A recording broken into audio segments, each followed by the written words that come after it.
Yeah. Tap on in right now. Hey, T Vokalz Show live. We here. Yes, I need you to go ahead and like, share, comment. I got your auntie, your cousin, your uncle on here today. Yes, we finna have a great time. You already know what time it is. When you see me, you see me. Let go. I am the greatest. Yes, I am the greatest.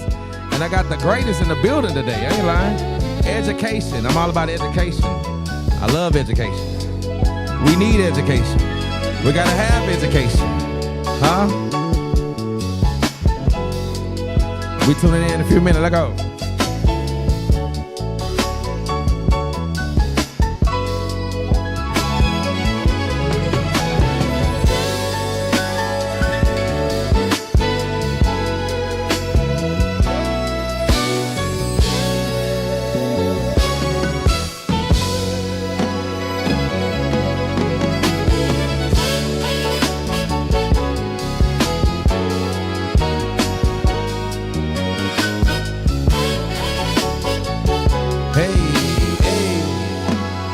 Let go.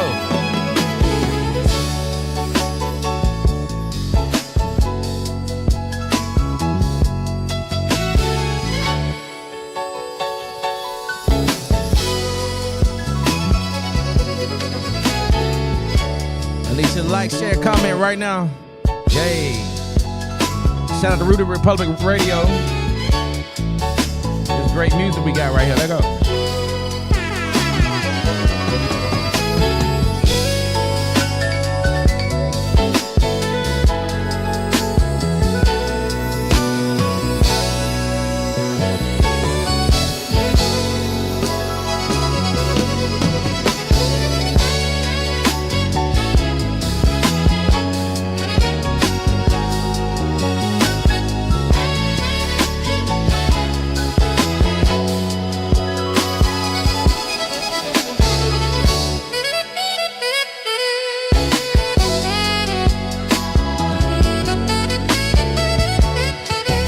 Let go.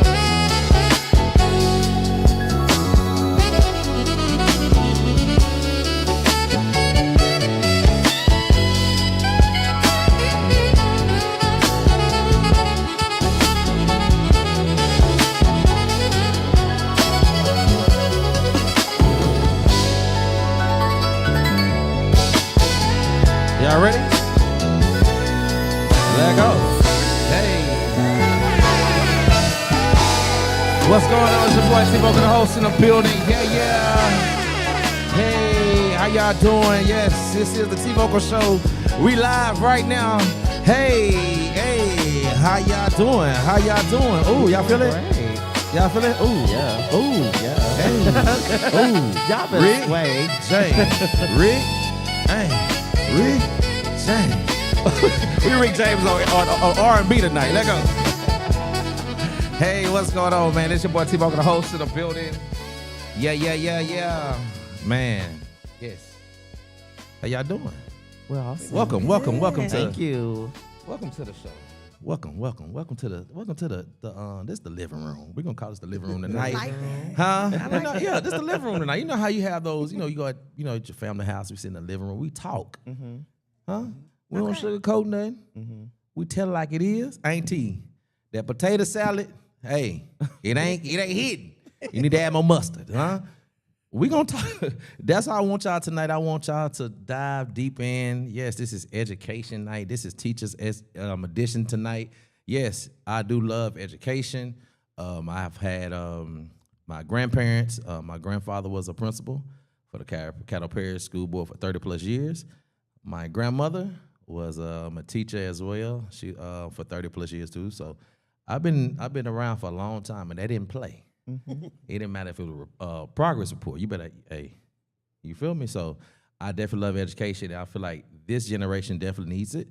And we have some motivated people, innovative people on this platform tonight that's trying to change. Well, they are going, no, I'm not trying. They're going to change how things are around here and abroad. You know what I'm saying? So we got MarvKevea in the building. What's up, brother? Hey. How you doing, friend? I'm great. How are you? I'm doing good. Can't complain, man. Tell everybody who you are and all the good stuff and What you got going on, man, tonight? Why you got all these prestigious people in the room tonight? I know, and that is exactly how I feel about them. I definitely chose them for a reason.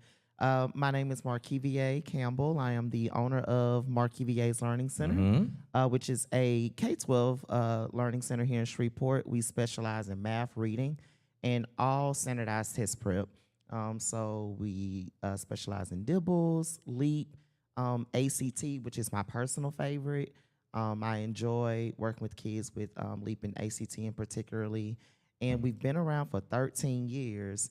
But working full-time 2 years. So I'm no longer in the schools full-time as a teacher, but I am contracted out with many schools here in the district and working with them with their ACT students. So I really, really enjoy that a lot. And now, while that's still going on, I am a candidate for Cattle Parish School Board District 2. Come on. So shout out to the Cooper Road. Lakeside Acres, Cross Lake, all of you guys over there.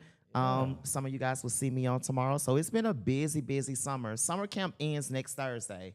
So we're still going year-round. So most teachers and, everyone's out for summer vacation. I took a vacation this week. So I've done nothing for an entire week, which is rare for me. But I'm going to get back to it on tomorrow, definitely. For sure. I like that. Hey, y'all continue to, vote for my brother because we need him in office, huh? Definitely. We need him at the seat. We need him at the table. Yeah. Huh? We need a couple people at the table. Yeah, definitely. What y'all think about that? I love it. I love it. You love it? I love it. I love it. He introduced me to so many different things. Okay. He brought me into I would say cattle world, because as a learning center, we're not always invited in these spaces. And we play a major role in children's lives. So I just want to thank him. He's always included me in our learning center. So I just appreciate that. And so I'm rooting for you. And that reminds me, it's a reason why I chose these 4 incredible people and why I wanted, the public to hear from them, because while we're all similar and do so many of the same jobs, there are so many things that we do that the public don't get a chance to see. And so I think that, tonight people will get a chance to learn from them. I think that, everyone knows Dr. Mouton. I call him Cleveland, but everyone knows the great Dr. Mouton. He's like, just everyone loves him.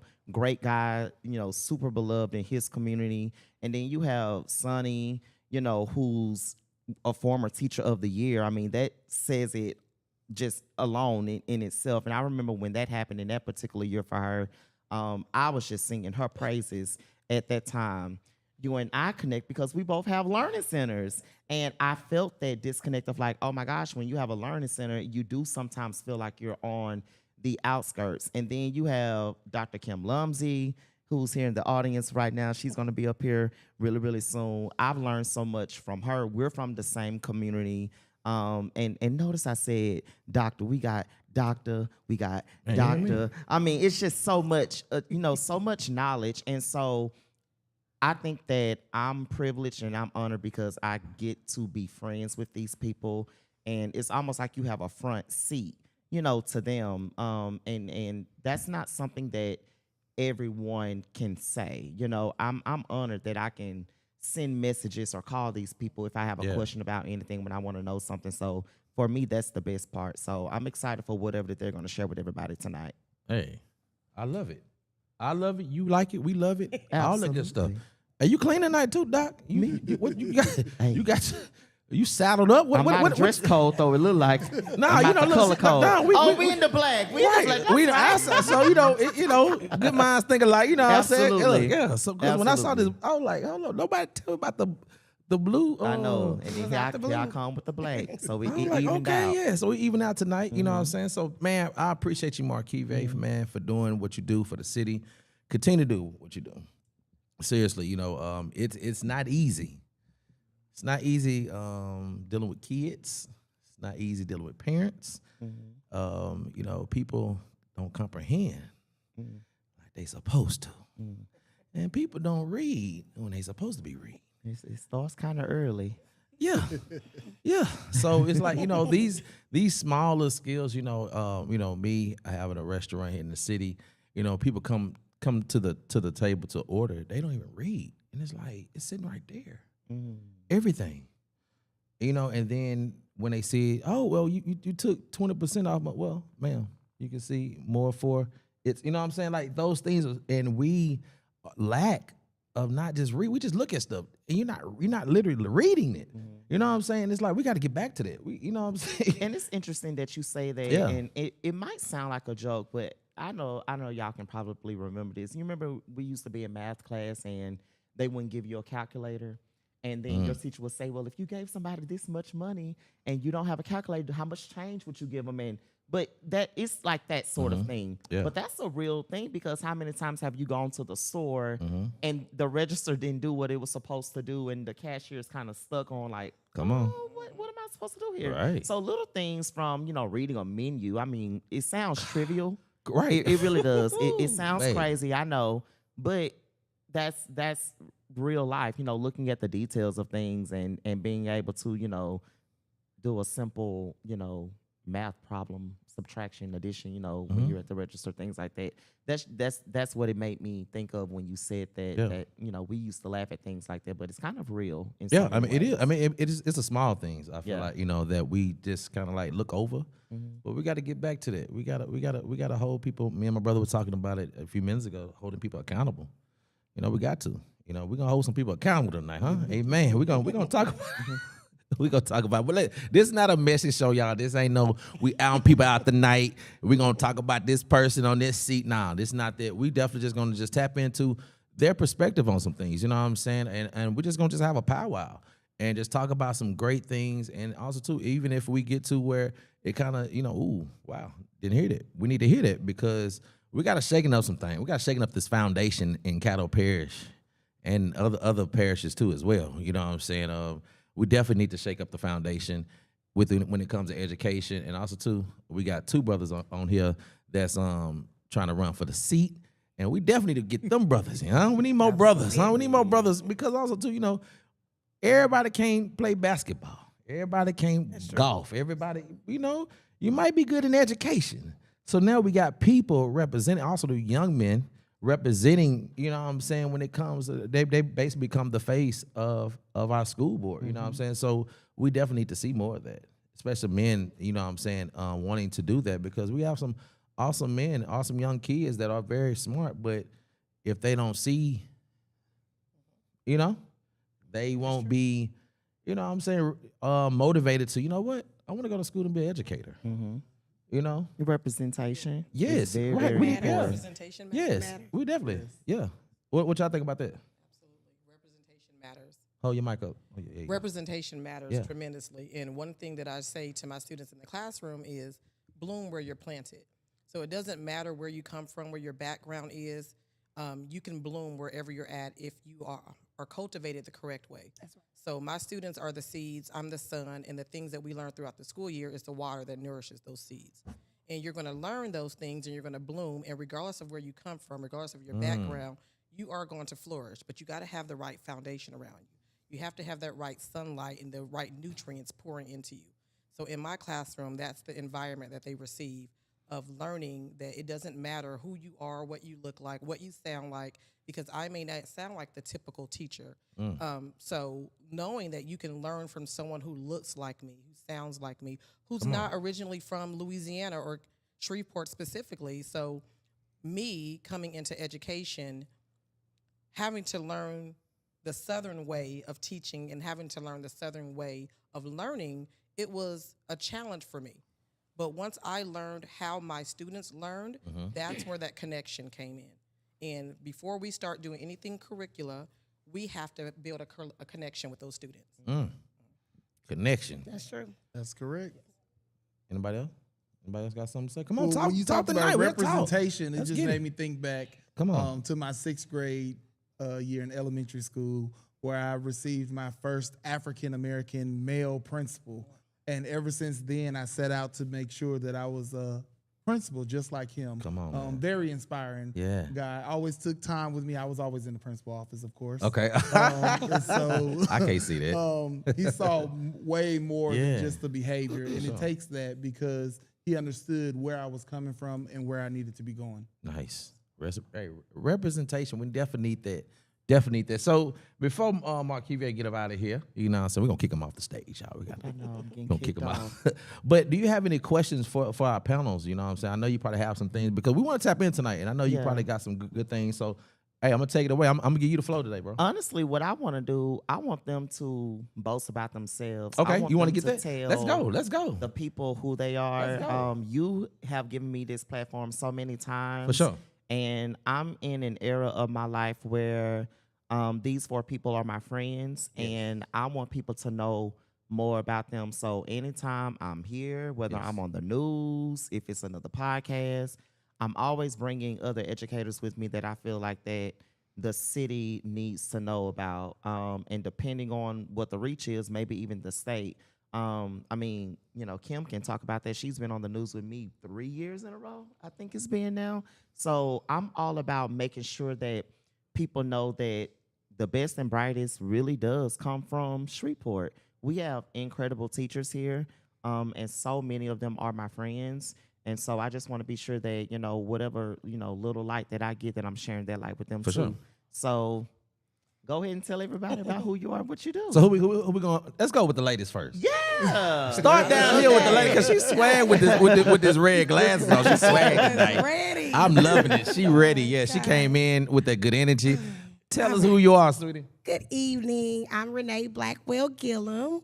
Okay, so I've been in childcare all my life, but you might as well say, when I tell people I've been in childcare for 17 years, they look at me like 17 years. So what happened was I went to Grambling. I stayed at Grambling for 4 years. I was a college dropout, okay? So let me tell you my story. When I came home, I jumped right into the preschool classroom, and I loved it. But I seen where it was just not as creative as it could be. So my mom and my dad, I talked them into changing my bedroom into my daycare. Wow. So they're like, yeah, let's do it. Change my bedroom into my daycare. Then I met my husband. We ended up redoing the garage into the daycare area. Okay. Once we did that, we went crazy on Facebook. I mean, we had a wait list before we even went into a commercial building. Wow. We went to Jewella where we could have 31. We had 40 fast. Like, it was like, we got to move fast. So we stayed there for 3.5 years. Now we are the proud owners at 2501 Meriwether Road. The log cabin is what most people call it. Come on. Black owned, 171 capacity. Wow. We're at 92. Okay. Look, we have all y'all kids this summer. I mean, Cato came in strong. We have 42 summer camp kids. So that was a lot. I mean, it's been amazing. Like you guys say, representation matters. Mm-hmm. They come in there and they see us. They see greatness. We do everything. We're not a school, but we are a preschool inspired school. So we want to inspire our children to, hey, structured learning, structured play. So all of that, we wear uniforms. We do that. We get them ready for you guys. So that's what we do, and that's where we're at. So hopefully we'll be here for many years. Oh, you will be. And when you go into her building, it's insane. Wow. I walked in and I was like, whoa. I love it. You know, you felt like you had to do something because it just, attracted you. So. And they love it. Yeah. Listen, they love it every day. And I'm just thankful. I'm just appreciative of the families that we serve. So that's it. I mean, I'm loving this journey, y'all. And I love you guys. I'm inspired. I see you guys. We've met at Turner. So we were already, kind of locked in. So I'm just excited to be here. Okay. Love it. Nice. Next. Come on. Good evening. I am Cassandra Anglin. With that butter sauce. Oh, with that butter sauce. I am an educator for Cattle Parish, but I also own Bonnie's Butter Sauce. Come on with it. It is a vegan. You better get it. A vegan-based oil flavor sauce that you can dip, drizzle, saute, marinade. Come on, dip and drizzle. Come on. Of vegetables. Is Annie with you today? There is not. No. I will have some. Yes, we gotta dip it, drizzle, saute, marinade, and I fell into that about 6 years ago during COVID, and we'll talk about that later. But for education, I'm entering into year 11, and it was something that I just fell into and learned that it was a calling that was put on me, not necessarily something that I wanted to do. But moving here to Shreveport, I was that parent, that helicopter parent. I didn't want my children to be without mom, so I would go and volunteer at their schools. And the principal at Claiborne at the time, she told me, she said, you need to go and get on the sub list or go do something to work because you're here every single day and we need you. And I was like, okay, well, let me go ahead and do it. And I just happened to fall into it, started subbing, and quickly fell into a school, contacted me, and I'm now, entering year 11. One thing that I do with my students is we have Crock-Pot Fridays, and these are their incentives where, depending on their behavior, their grades, and things of that nature, they earn items that whatever can fit inside of a crock pot. And they get to choose what they want, and I fund that. So my classroom is about 90% funded by me, but I'm grateful for my volunteers. I also have a comfort closet for anything that they need, and that's hygiene products, food, because we know that we are dealing with babies that may have food insecurities, and that affects how they learn and how they produce in the classroom. So my thing is to cultivate the entire child, mind, body, and spirit within my classroom. So that's one thing that I love to do with me. I love that. Nice. Oh, and I was teacher of the year a few years ago. Come on, teacher of the year. Clock that T. I'm sitting among giants right now. So come on. I'm so grateful for this. I am going to just say real quickly, I'm grateful for positioning and for posture and for the timing of things, because everything works at his appointed time. And when we want something the way we want it, it may not be the way that we need it. So I'm grateful for this coming along the way that it came on, because at the appointed time such as this, I, the Lord, will do what I need to do. That's how I interpret how God be talking to me. Come on. But yes, I do try to be great. I am grateful of how he sets things up and positions us to be able to inspire these babies and teach these children, and not just them, but their families as well. My support goes beyond the classroom. My support goes beyond you being in my classroom. I've helped families get jobs and move into houses and apartments and transportation and pay bills, even when I was going through the things that I needed to do, but that was the calling that was put on me. So that's something that I wanted to do. So not just being a teacher, but being an educator, but just being someone that genuinely loves people, because we're in the business of serving people. Yes. So I'm operating in stewardship. I love that. Nice. The doctor in the building, y'all. The doctor, the great doctor in the building, y'all. Well, I am Dr. Cleveland Mouton III. I'm just grateful to sit up here among servants. As she said, this is what we do because we love it and we're passionate about it, and because it's our calling. So I'm grateful for the opportunity to be able to serve alongside such amazing people. I am a 15-year educator. Nice. I am a proud graduate of the University of Louisiana at Monroe. Come on. Go Hawks. Come on, the Hawks. And yeah, I have spent 15 years. I was 6 years a teacher. I was a master teacher, 9 years as a principal. I don't know if that math added up.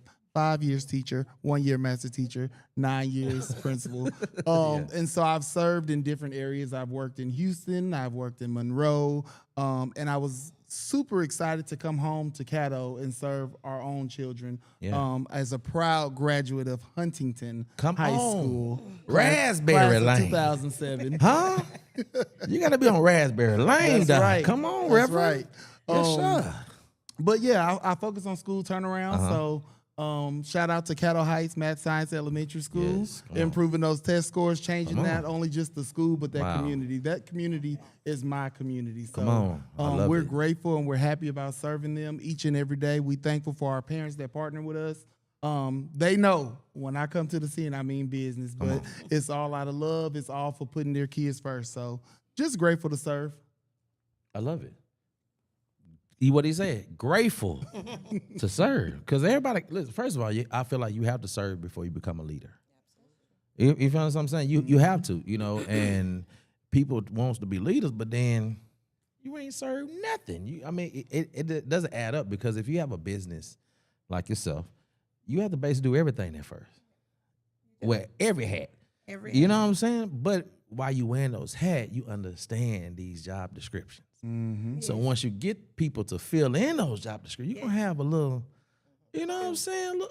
A learned lesson is better than a taught one. Correct, So right. You learn it, Right. and you can teach it to anyone. Come on, So, right. yeah, you're absolutely right. Right. So you definitely going to have some compassion. That's what I'm getting to. Some compassion when something happens, whatever. You know what? I remember that happened to me. Boo, come on. Don't worry about that. But if you don't, you all but then once you lost a great person that could have been someone that you could have molded into someone that's, you know what I'm saying? So yeah, I like that. Yeah. Who else we got? We got Miss Kim Lumzy in the building. This Microphone ain't. check. Come 1 on. 2 1 Oh, 2. oh, look, Look, the great doctor. I need to put you in B flat. What? Okay, yeah, put me in E flat. E flat. Okay, because No, she normally y'all see her around here, singing and all that good thing. But she is a educator. She got some things up on her belt. So let's talk about it. Kim, what's up, boo? Hey. How you doing? I am Dr. Kim Lumzy, and I'm trying to focus, but there's a Southern University T-shirt back there, and I can't because I am a proud graduate of Grambling Thank State you. University. Well, I seen it as soon as Where I walked everybody in. is somebody with a fee sheet. You hear me? Gotta have that fee sheet. You gotta have a piece. Okay. There it is. Okay, I'm back. We exit 81. We back and we better. We exit 81. Okay, we exit go. 81. Yeah, we did. Exactly. I just Okay, yeah, I couldn't got you. focus, but I'm back. It's all good. You back now? Okay, Okay. man. We got you in there. Come on, we're gonna keep it right there too. Grambling State University. I am going into my 20th year. Yes. I'm an old lady, y'all. Come on. For real. My 20th OG. year in education. Yes, wow. It has been a journey. I am another proud graduate of Green Oaks High School, class of 2001, the kind of place everybody can't go. Ooh. I'll just play. That's when you're supposed to insert the music. Insert. I was trying to song. boom, boom, boom, boom. I had to. with Okay, the come on. Boom, That's how I am. That's thought how she I'm gonna go always into in the the rap. classroom too. I'm all over the place in the classroom. I'm Ron Clark to T. Ooh, But man, that's my again, I'm excited to be here. I'm excited to be here amongst all of you all. Great to meet you. I currently serve as instructional coach at Texarkana ISD. I'm in the middle school arena now. But all of my educational background comes from elementary. And so this has been an amazing, amazing journey. I have learned so much. And that's kind of it with me. I sing, as he says. I have so many different ministries, but education is truly my ministry. Yes. So when I heard y'all talk about relationships, that's the biggest piece for me. I form those relationships with students. Everywhere I go, I don't know if y'all are like this, but I have kids I've taught 15, 20 years ago. They'll reach out to me and be like, hey, Miss Lumzy, my graduation is this. So that's the rewarding part and the impactful part of this career. So I'm glad to be here. Come on. I'm glad you're here. It's been a long time coming. By the time you get up here, it took MarvKevea to get you up here, huh? Oh, I've not been invited. Thanks, MarvKevea. Thanks so much. Plays music. Well, she shot me down. She shot me down, but yeah, I gotta get you on. I gotta get you on the show. I definitely got to. All y'all gotta come back individually and just hang out with me. Real talk, man. Thank you once again for MarvKevea and Learning Center. Y'all follow him. Follow his Learning Center. We need your kids. Come on, we need it. Also, too, kids over here as well. So, hey, I got some questions I definitely want to ask y'all tonight. But also too, if y'all have questions y'all want to ask each other, you know what I'm saying? This is a conversation tonight. Nothing scripted. You know what I'm saying? Sometimes I'm always talking from the dome. I ask God to just download me, and whatever comes out my mouth, that's what he gives me to say. So just like y'all tonight, even if y'all can ask me a question about education, how I feel and things like that. Also too, people that are watching, your nosy folks, huh? That's on here right now. We got 23 people on Facebook right now. 23 nosy folks. Got my niece in the building tonight. Yeah, so I need y'all to go ahead and like, share, and comment. If you have a question to ask the panels tonight, I need you to tap in. We done had a lot of people on here. Tony Wright Jr. said, man, you have the education blueprint in the building. And wow. We have on blue. And we have on blue. Wow, that is dope. Come on. Tamara Johnson, the kind of place everybody can go. Huh? Come on. Proud of y'all. Y'all look good. Come on. Nah, somebody, Michael Mays, he said, nah, it's you. Come on now. It's all about Graham fam. Nah, listen, I love all HBCU. I support all of them. So if you do have anybody say, why you got just Southern and Grambling? Well, guess what? Representative Cleo Fields came through here. He said, you ain't got no Southern stuff. I said, sir, send it to me. So he got Mr. Art brought me a T-shirt. Boom, I got it on here. I got this at an arts festival one year. That was so dope because I play football, so I just definitely love that. So I got that. So if you do got any HBCU, even if y'all got some HBCU stuff, you want to put it on my platform, please give it to me. I need it. Deal it. I need all y'all, all these great HBCUs because I definitely want to support HBCU first. Huh? They take away a lot of our kids, great kids, huh? And they go to these other places and things like that. So let's talk about that right quick. How do y'all feel about that? I know my husband back there laughing because we debate about this. Let's go. Come on, man. Like, you saw the Lord hype you. He's like, what am I? Turn our mic on. Come on. Let's talk about it. Let's talk about it. Listen, representation, back to that word. I mean, you're free to be yourself. You're free. I mean, how we greet our kids is even different. Okay. If we see, I was just talking to another parent and the baby came in and she was a little feisty, she was a little fussy, and I'm like, I got her. Good. I understand. Sometimes that can be taken as straight discipline. Like they need discipline right then. They need maybe if it's in elementary, they may need a write-up, they may need this. But me, I'm like, hey, she having a moment. Let's let her have her moment. Because we all know some days we wake up and we're having a moment. So I think just the understanding of our body language sometimes is important. Just, hey, that wasn't really disrespectful. It's a Monday. Nobody wanted to come here. You didn't want to go to work. So I think just little simple things like that when we need that extra, hey, I got you. Somebody looking at you like, give her to me. Let me talk to her. So I think sometimes we see that. I know with going to Grambling, I had a professor open up her class just for me. It was just me and her in there in the office. And I'm just like, why? And she's like, because I want you to win. I want you to, I want you to make it. And so I think that pushed me a lot, even though I ran another course, I still, in the back of my mind, she's like, you're going to make it. I want you to make it. So I think just that moment of representation where somebody can pull you to the side is needed. And we see that a lot when we're in our own community. It's a culture. It is. HBCU is a culture. Listen. Now, no knock on PWI. Right. Come on. Yeah. No, we not at all. There's a culture at an HBCU. It's family. Mm-hmm. And my son, he decided to go all the way to Missouri to college. And now he wants to go to Grambling. Praise the Lord. However, I think he's going to see the difference. Okay. We look out for each other at a HBCU. We really do. And I don't know, maybe somebody else could talk on the PWI. I was going to say cultural relevance because I attended ULM. But let me tell you, I lived at Grambling. To the fact that Coach P thought I went there, right?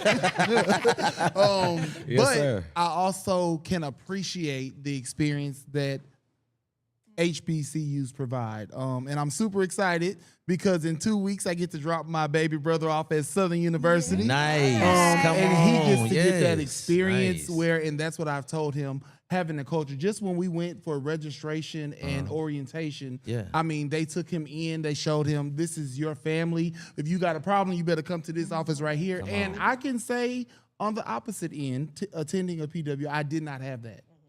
To the fact that, you know, I think at one time we was beefing with the HBCUs because we were calling ourselves HBCULM because we had to create a safe space and a culture within our community on that campus. And so that was our way of sticking together, you know, because, I mean, we was a little jealous, you know, we wish we had those opportunities, but we still understood the objective of we got to have this education so that we can go places and make sure that we are able to speak to what we stand for. So I got somebody. How to survive. I'm gonna just say that. Grandma taught you how to survive. How to survive. How to survive. So listen, we got somebody who just tapped in. I love this. I already think it's Shamika in the building. She said, this is for Cleveland. This is for you, Doc. She says, here we go. As someone who has had the opportunity to observe your leadership, one thing that stands out is your servant's heart. In a profession that comes with so many demands, how do you intentionally lead by serving others while still maintaining high expectations and accountability?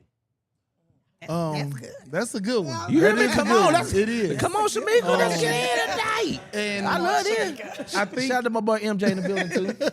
MJ that stepped in. stands out because it's always about kids. Even making the toughest decisions, I can stand in front of teachers and encourage them and support them to understand that, yes, this may cause a little more work. Yes, this may be a little more stressful, but at the end of the day, we're doing this for kids. I always talk about making sure we go above and beyond. Our kids in settings that I've served in Title I settings, they come to us missing so much, to include love and care and compassion. And so we have to remember, put that first. And sometimes you get to be doing it with a smile, and sometimes I got to call you in that office and say, hey, we got to have a tough conversation because, yes, I understand that you got this, and this going, but at the end of the day, we come to this building for kids, and that's what it's all about. And people see your heart. They see the work. They don't take it personal. I've had people that have literally I've had to release and let go, and they call me and be like, I wish I would have stayed under you. I wish I would have listened to you. I appreciate you. Where I am now, get me out of here. You know? Get me out of here. You hear me? Anybody else? Want to say piggyback just, on that? I will say, going back to the importance of HBCUs. Okay. I grew up in California, and we weren't indoctrinated with HBCUs and things of that nature. Here, band is a huge thing. It's it. It's the culture. Back home, it was football. Correct, yeah. So we weren't introduced to HBCUs and things of that nature, and I really didn't even know really what it was until I moved here to Shreveport 23 years ago, and just got myself enthralled in it and with the culture, and being a graduate of Wiley University and obtaining my master's at Wiley University and preparing to do my doctoral program at Wiley University. Go ahead and make sure y'all discount my tuition. Come on. Because you the recruit. For that plug. I will say that I've learned so much about being with like-minded individuals and being with people who look like me, sound like me, come from the same background that I come from, or having the same things that I went through, the disparities that I've grown up with and things of that nature, and being able to connect with them and learning how to cultivate that to grow. So when we do get into these professional settings, we know how to make sure that we're handling it appropriately. And we know how to speak to each other and not speak at each other. I don't have to worry about being a crab in a barrel. I know that we're all here to make sure that we're all want to succeed. So that's one thing that I've learned about HBCUs. Nice. Anybody else got something to say about that? No? Summed it up. You summed it up? All right. Y'all Hey, y'all finna make me go back to school. MJ in the building. He say, shout out to MJ. He say, I just want to shout out all of them. The love and care they have for the kids as well as the community is incredible. So that's from MJ. So shout out to him in the building. Yeah, he in here tonight. Appreciate you, brother. I appreciate that. Showing y'all love tonight. So let's get to it because I definitely got a question that I definitely want all of y'all to ask, okay? All right, to answer, I mean. All right, if you could change one thing about today's education system, what would it be and why? Come on, we tapping in tonight. Turn the pot on. We can start boiling. On? It's on. Oh, it's hot. It's hot and ready for you. I guess I'll say one thing. First and foremost, we went back to making sure that we understand the roles. So making sure that you understand what teachers have to endure if you're in a position to make those changes. Be in that space. Don't just say something or give us something new to do if you've never experienced that yourself. So I would say one of the biggest things is obtaining knowledge and making sure that you are. Come on with it. Look, keep it. Keep it 100 today. Keep it 100. Keep it 1,000. I don't go back until August 6th, so I'm on my own time. Right, come on. Talk about it, yeah. I'll say making sure that you know what everything entails within a classroom, within a school setting, before making those decisions. Because I'm learning that I'm the only one sitting on the panel serving in Caddo right now. And I know Dr. Kim Lumzy, I've heard a lot about you throughout the years, and unbeknownst to you, have walked in your shadows of things that you've done in your classroom that have shaped and molded me as an educator and changed the way that I presented information. I wish that our school board representatives would go and look at those teachers who are game changers, who are making the difference, and ask them, what is your formula? Because it's working for you, so let's make sure that we can duplicate it for it to work for everyone else. Because obviously something that's working in your classroom may not be working in Miss Sue's room, but Miss Sue can learn from you. And if we're a community, and if we are Caddo for the children, then we should be Caddo for the children. Find what works and what's good, and let's make it work for everyone. All of our schools should be A and B schools. Come on. Because we have some amazing educators. And you did something in your classroom with a writing structure, and you had posted it on social media about 4 years ago. And it was the stop, and it was almost like a stop sign. And it was the stop. Wait, did you have your idea first? Do you have your pre-write? And it basically broke down the writing structure. And I saw that on social media, and I was like, well, how can I make that apply to my classroom?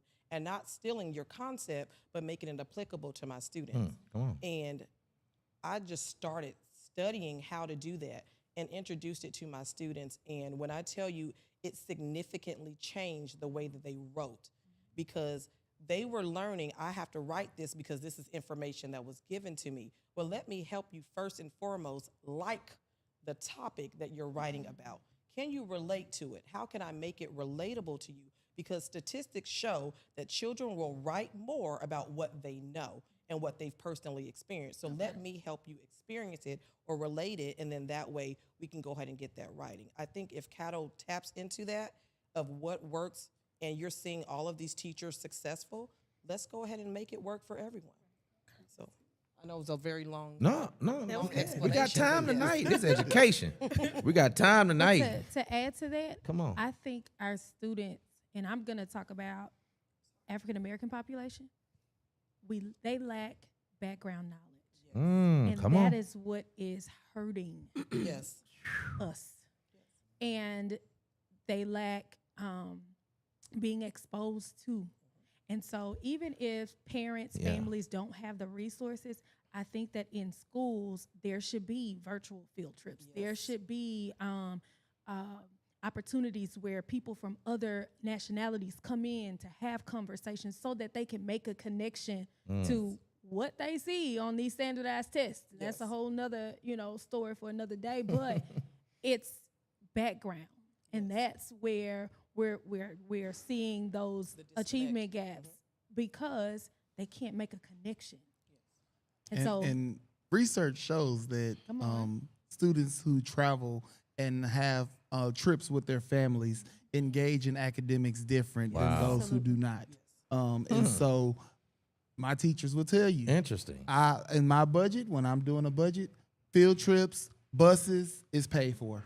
Come on, bro. We have to make sure that we're providing those educational. So you're not keeping it in your opportunities. pocket? You're not keeping that extra that supposed to be going to the kids? No. You're not buying rims to put in your car? You ain't going to S's on that money? Not at all. Okay.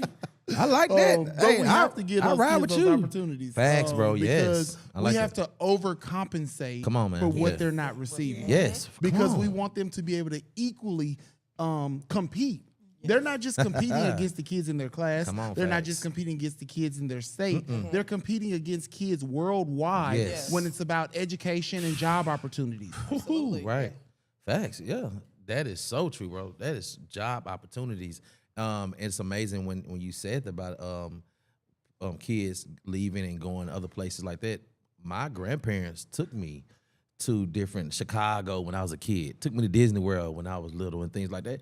You know, I understand most families can't do that.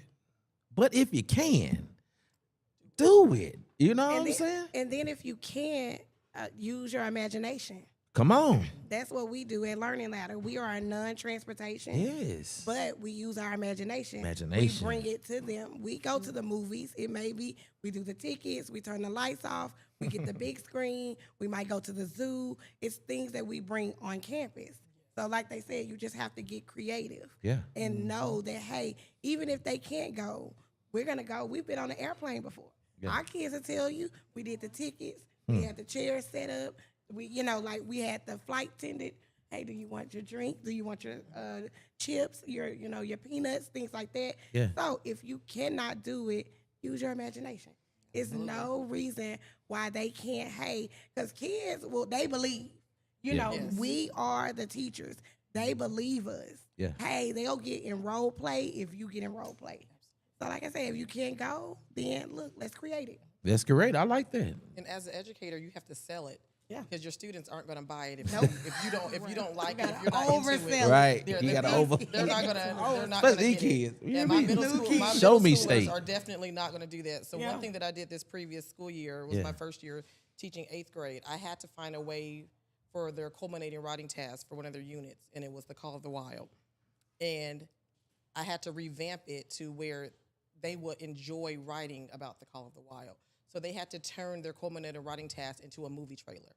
And I turned my classroom into a movie premiere day. We had the signs, we had the lights, I had popcorn, I had hot dogs, we had the whole movie premiere. They had to dress up because you're coming to present it, and they had to write an introduction of their movie and make a trailer and sell it. And at the end, everyone had their rubrics to grade their peers, and you go from there of your culminating. And from that experience, now we can start to write our culminated writing test. And when I tell you, that was Unit 3. From Unit 1, the beginning of the school year, when I'm having students, 8th grade students, starting with a 1, the 4 is the highest you can get on the culminated writing test. And it's starting with the 1. And I'll say out of my 60 8th grade students, I had 35 1s. By Unit 3, I had 67 4s. Wow. And that's the highest you can get in a writing. And when I tell you, it was absolutely phenomenal Give to see yourself that. a pat on the back. there. Absolutely. Yes. You have to find different ways for them to learn and get them engaged. But for me, I had to like it in order for me to be able to teach it. So I had to hype myself up. And with my 6th graders, they were reading Esperanza Rising. I learned that a lot of our students haven't even tasted food from different cultures. So I reached out to some local restaurants and asked, can you all provide some dishes that this family would typically have? And one portion of the book, they went to a party and a fiesta, so I brought that into the classroom. So they can experience that. So when it's time to write, you can actually tap into what this character actually experienced. So you may not be able to physically travel, but we can definitely expose you to things that will help you tremendously in the future. I like that. Just think if every teacher, especially in our transformation zone schools, every teacher tapped into that. And I say this all the time, that my personality is I'm going to sing, I'm going to dance, I'm going to stand on the tables. I'm going to do all of the above because I want you to, the kids be like this. Like, oh, my gosh, But that keeps them engaged. Yes. Yeah. I'm always trying to find different ways to keep them engaged, but they're making connections to the curriculum, to the lesson. And so if every teacher, found their niche, found their way, and it may not be standing on the table, but there is a way to keep engaged. We'll cut down on behavior problems. Ooh, wow. Yes. We'll cut down on that. But it's finding that to get, I'm going to still say African Americans. Yes. Our African American students, to get them where we need them to be, where we know they can be. And look, we talked about accountability because I hear you talking about teachers. I'm going to just tell y'all, it started with the leadership. The head. We have to make sure that teachers feel empowered. Oh, wow. Teachers feel knowledgeable. Yeah, man. Teachers feel supported. Come on. The way we learned in college is not necessarily the way we still teach. And we have to realize that we're lifelong learners. And so as a leader, we have to support those teachers because it's not easy. We can say, oh, being a teacher, you get summers off, you get paid, this, but that's a part of it. Do you see the real work that goes in to the curriculum internalization? Do you see the different subjects? Do you see a teacher that does not get the opportunity to practice before going in front of children? So it's like, at the top, you have to determine, okay, what are our priorities for instruction? What does tier 1 core instruction look like on our campus for our children? Not just in a particular classroom, but for all students, because we have to push the needle and the throttle in all areas. Yeah. And so you have to first be an instructional leader as well. You know, I mean, I taught math. Okay. And when I became a principal, I came to a school, and guess what the need was? Literacy. Wow. And so I'm like, okay, I got the math. We good. Facts. I can lead that. Yeah. But guess what I had to do? Come on. I had to go teach myself the science of reading. I had to go take courses. I had to go and be partners right there, think partners with the teachers so that I can support you through this, and not just support you, but I'm coming in the room too. I want to help this kid learn as well. Facts. I like that. But I will also say that it's hard, and that's why I say priorities, because as the leader, you got parents upset, you got teachers upset, you got kids upset, you got the school board upset. So you have to make sure that you find that balance in between that and say, at the end of the day, instruction is number one. Wow. At the end of the day, kids are number one. Come on. At the end of the day, if I want kids to be number one, guess who I got to get to? My teachers. Yeah. I got to make sure my teachers understand the craft or the need within their classroom. I tell teachers all the time, don't come here feeling sorry for these kids. If you do, feel sorry enough to equip them and empower them to go out and be able to do better with their lives. Yes. Because it's not about where you come from. It's about where you're going. Come on. That's good right there. Yes. Anybody in the audience tonight? We do have a live audience tonight. Shout out to them. Shout out to the audience. Shout out to the audience tonight. You know, my brother brought his manager. Everybody ain't able. My brother had a manager. He got press came in. He got publicists. I mean, I'm like, okay, they know. Damn, that's what I'm talking about. You know, shout out to everybody in there. You got your husband in the building, right? Shout him out. Go call him out right quick. Come on, call him out. Call his name out. Call him out. Jeremy, thank you for coming. Yeah. We got He's some. my driver. Come on, dropped off and then parked. Come on. Yes, So all all those of good that. things. Yeah. So we definitely got some people in the building. So I see other people that are commenting, and thank y'all for tuning in. We got some great people here, y'all. Panelists of awesome, dope educators. Kim, it's so dope to hear you, because we never have had conversation about education. Even I knew that you've done it. We always music and just life and things like that. So it's so dope just to hear the wisdom that you do have. You have great wisdom, and then for you to inspire Sauny to, you know what I'm saying? Like, that's what it's about, because Impact. Yeah, you know what I'm saying? I know you feel a whole lot. I mean, you know, your confidence, because that's what it's about, helping one another. And I feel like it's okay if Kim doing it, I'm gonna do it. Yep. If it's working, why create another wheel? Yep. You don't have to create another wheel. That's with anything. So if that's going good, guess what? First of all, I'm gonna reach out. I mean, look, we got social media now. We got Facebook, so it's easy for you to find these teachers or whatever. And I don't think teachers do teachers got beef? Do y'all have beef? Do teachers have beef and hate on each other?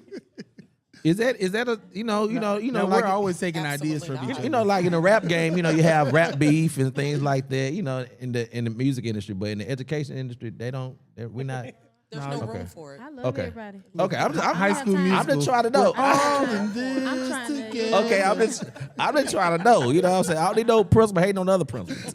Talk about him at the club where you see him. Nah, don't get him a drink. Nah, you know what I'm saying? I'm just trying to I know. can remember being in Caddo and I would see something that Dr. Mouton would do. Yeah. And I would call my principal and be like, oh, we need to do that too. Wow. We need to do Come it too. on. So it Yes. was just being inspired, and social media has been, if you use it for the right things, there's so many positive things that are there. Yeah. And so kudos to you. You have ran an amazing school campus. Thank You you, have thank done you. amazing, and I should have been over there. I wasn't one that should be knocking at your door. I like that. Come on. I love that because that's what it's about. Is about community and also helping each other out and copy and pasting.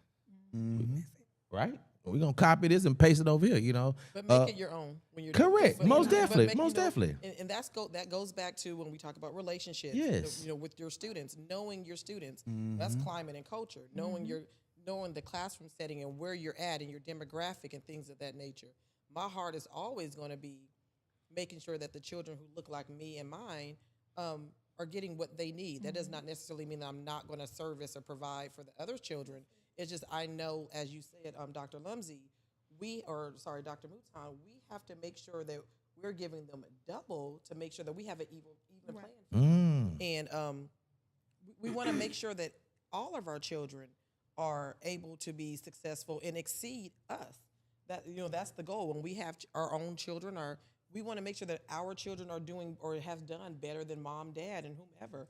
That's the premise of it. Why would I not want you to exceed me?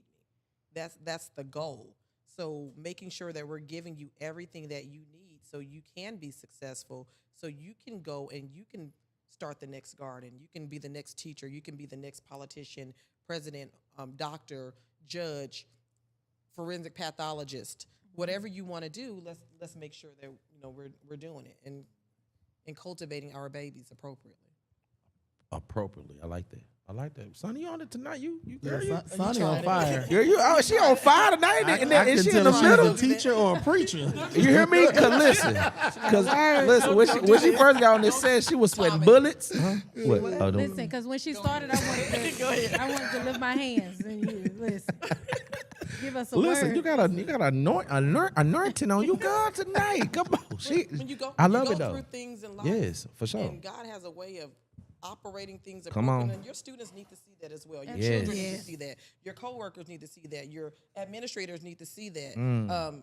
You may have been a teacher at another school, and you may not have been able to flourish the way that you need to flourish, and you move to a different school, and that environment is everything that you needed. So I'm grateful for that, but I'm also grateful for the lessons that he's given me. I'm so grateful for that because I'm able to share that with my students. Well, I call them my babies. And when I say I cannot get rid of them, I'm not trying to, but I cannot get rid of these babies. And I have some, that I've taught when they were my very first year. They're about to be 23 years old. They've had children. They've invited me to baby showers and graduations and weddings and things of that nature. That lets you know that you are making a difference with these children and with their families. This goes beyond the classroom. If you are there for the right reason and if your heart is right, it doesn't matter where you come from. It doesn't matter if you're not the best teacher. You've made an impact on these babies. And we've talked about impact this evening, making sure they know that they have someone that genuinely believes in them. Because a lot of our children are coming from environments where no one is telling them, I'm proud of you. No one is telling them, you can do that. I see that in you. I see greatness. In my classroom, in our space, I'm going to speak life into you because someone spoke life into me. Come on, yeah. So I'm going to make sure you know that, yes, you are the best on this campus. And, yes, the other classes are jealous of us. And, yes, they're going to watch everything we do. And, yes, I'm going to leave my classroom door open so you can hear us over here celebrating, clapping, singing, So rapping, she whatever may we have need to beef. do. Right, that's what I'm saying. You might got some beef. That's the level. Yep. No beef. She got some teacher And beef. if I do have beef, it's chicken, pork, and everything else, and I'm cooking it on Friday for my students. With your Throw it sauce. in the hallway. Oh, you be cooking for the No, students? Absolutely. Really? Absolutely. Oh, we'll talk about that later. Come on, butter everywhere. Just butter. But I'm grateful for those opportunities of being able to pour back into someone poured into me, and I'm able to pour back into my students. So that lets us know that we are doing what we're supposed to. We're called, sent, equipped, and I believe that that's where I'm at in this stage of my life. Nice. So I got a question for y'all again. Y'all ready? Okay. You ready? All right. Y'all good? Y'all need some? Y'all good? Y'all everybody good? Okay. Just making sure y'all still seem like y'all still tensed. Come on, y'all need to do a robot. Pass it around right quick. You get it. Oh, there you go. It's not that darn. It's stop. There you go. Oh, get it. There you go. Ooh, bring it back. Wow. Oh, I see it. Oh, that's what I'm talking about. All right, here we go. Y'all ready? Can you share a moment when you realize you truly made a difference in a student's life? Okay, I have one. Yeah. So maybe about a year ago, I noticed on Facebook that there was a post of a child that ran away. And when I saw the picture, I was like, oh my gosh, she looks familiar. And when I looked and I saw the name, I was like, oh my God, I taught her at whatever school, the school. And under the news report, I commented and I said, child called me, inboxed me, and she reached out. And I hadn't seen her. I taught her in 4th grade. She was 15, 16. And I talked to her, and she just cried and cried. And she was like, I've looked for you for so long. She left in the middle of a school year in 4th grade to move to Texas. And I had pictures, and every now and then in my phone, I would see some pictures of her, and I'm like, I hope she's okay. I wonder where she is, because she was in a very concerning family environment. And I always thought about her. I always prayed for her. I didn't know where she was. But to see her picture and then for her to reach out, she said, I need some help, Miss Lumzy. And I think about you. I've thought about you all the time. And from there, our relationship has been, her thought with me, her conversation with me was, you were the only person that cared about me. And I didn't want to leave you, but I had to. And so it was that moment, and there have been other students, but it was in that moment that she needed me. I was so glad to be able to still be that person for her years later, but that was the impact, the rewarding piece of, I felt like I really made a difference. She never forgot about me. And so from there, I was able to get her some help, get her to, some safety and things like that. So that was kind of my rewarding, one of the biggest rewards for me. Wow, I like that. Wow, that's awesome. You'll make me cry on the camera. Come on. Right. Seriously, I mean, you're right. Man, that's awesome. I've actually have several, but most recently I have a student I taught her in 5th grade and ended up teaching her again in 6th grade. And in 5th grade, she was still developing, and a lot of anger issues, difficulty with communicating and connecting with her classmates and her peers, combative. And one day I just pulled her to my desk and I said, we need to have a come to Jesus moment. We need to talk. I need to know what's going on, because typically when the behavior is like that, there's an underlining issue. So I need to figure out what is going on.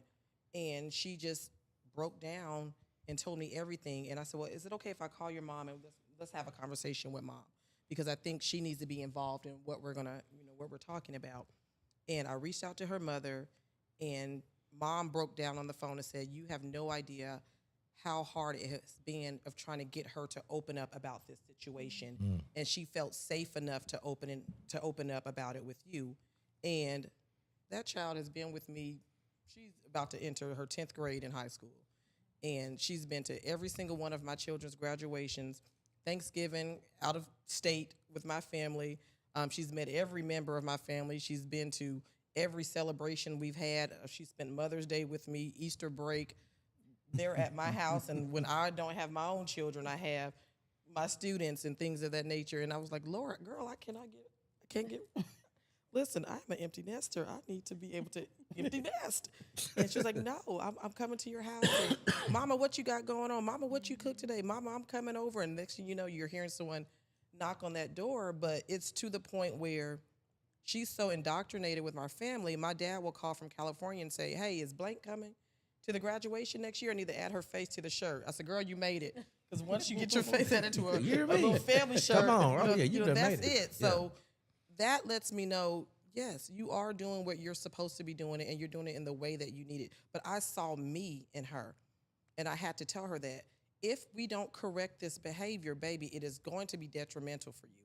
I'm still working on my mouth. Let's be very clear. I'm still working on these facial expressions, but I learned how to know when and where to do it. And I needed her to learn that. And she has wrote me this letter for my birthday. And when I tell you all, it literally broke me down. And she said, oh, and I found other students that you taught as well. And I made them sign the card, and we got you this basket, and they brought it to my house. And that was it for me. Like, I didn't need anything else. That literally was it for me, because for someone to think about you in that capacity, and all you were doing at that time where you thought was, I'm just your teacher. And I'll go back to when Dr. Lumzy said that this child told you that you saved their life. And oftentimes our students don't realize how much they save ours, because it was something I needed in that moment for us to have that connection, and I'm grateful for it. And now she's one of my children. So wherever we go, she's right there, right along with us. Wow. So, and I'm grateful for that. That's what's up. Next.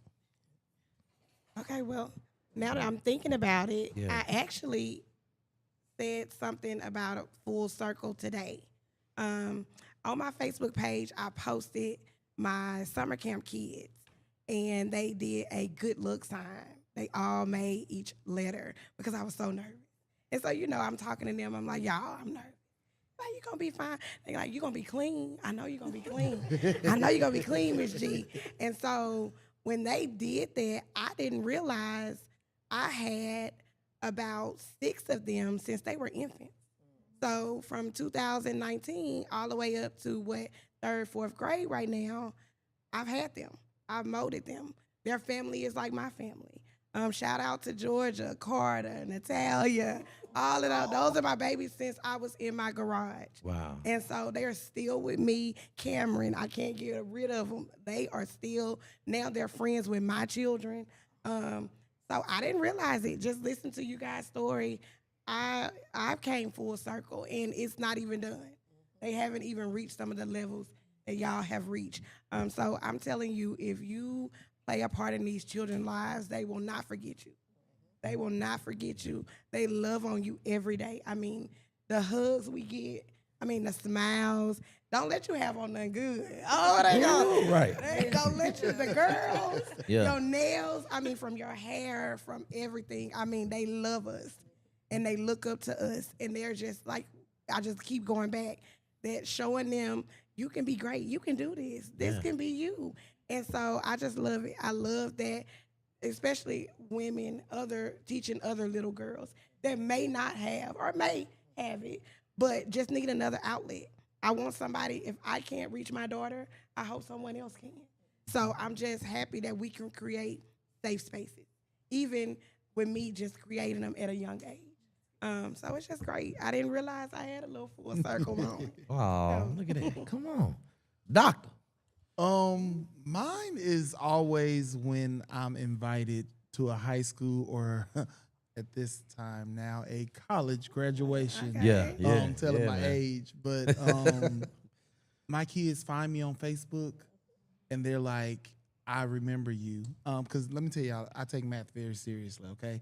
So in my classroom, we did a lot of talking, but if it wasn't about math, we not talking, okay? So it's always, like you said, full circle when they invite you. I taught at a school in Houston for 1 year. And this past year, they all graduated high school, and parents were calling me like, this child said they want you to come, this, like reaching out on Facebook. You know how you get those like people trying to message you, but they're not your friends. Yeah, like, right. And so I tried to make sure that I made it to those those moments. And one of my kids actually moved from Houston to Alexandria. And so I got to drive to Alexandria, and he sent me the message. I never did say I was coming or not. Wow. But when we got on that field after he came running, like, and it's just your eyes, like, Come on, man, yeah. you running up to me before you run up to your parents. Yeah. Like, The impact. I mean, you know, education, you know, y'all are impactful people. Y'all impact these kids, you know what I'm saying? So the heart that you feel like that you have to have as a teacher, you got to have heart and patience. You know what? The kids that I know I gave them a hard time.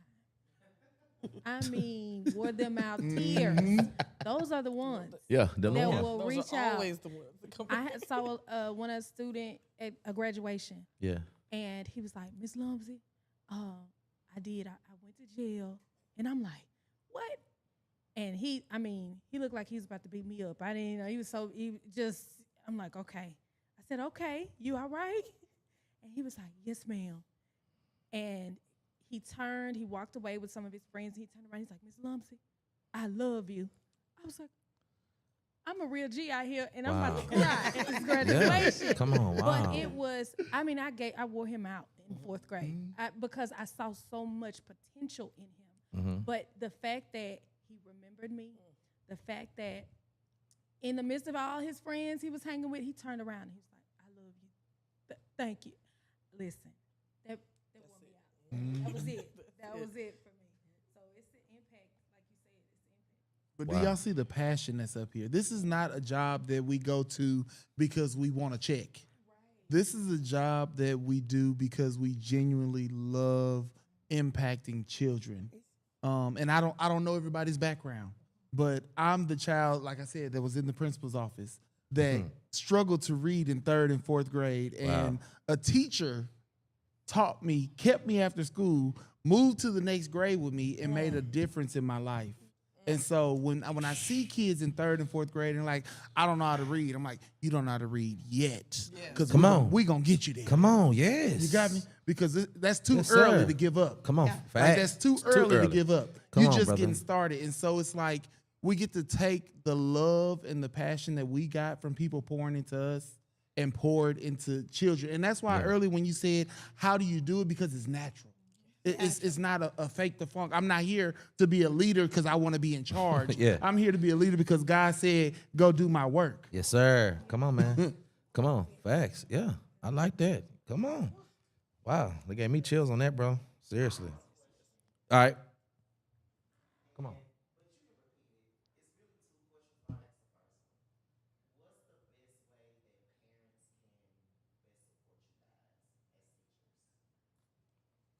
Communicate. So one of the things that I do at open house or back to school night, although we probably shouldn't, but I'll have those conversations with parents. Are there any concerns about your child that I need to know? Or even calling and introducing myself when we receive our rosters. Hey, I'm Miss Anglin. I'm going to be your child's teacher. Is there anything about your child that you feel I need to know? Are there any concerns? Are there any, anything that we need to talk about? Is there any situational changes in the house? Is there going to be any situational changes that may affect their mood? If there is some changes, can you make sure that you're keeping me in the loop? Because we're supposed to be a team. If you don't support me and you don't respect me, how am I going to expect your child to? So we have to be very careful about that. So communication is a big thing for me. But also letting them know and hear how we're speaking to each other. We're not downing each other. We're not saying anything negative or nasty or contrite. We are making sure that we are showing them how relationships work. A lot of our babies do not know how to communicate with each other. They just know how to talk at each other. So let's show you all how to do, I can't even think right now. My brain just went kaput. But making sure that we know how to do, come on, help me, Dr. Mouton and Look, Dr. I'm trying to see where you're going. Where you going? Conflict resolution. Okay. We want to make sure that they know how to resolve if there is an issue that the parent may have with the teacher.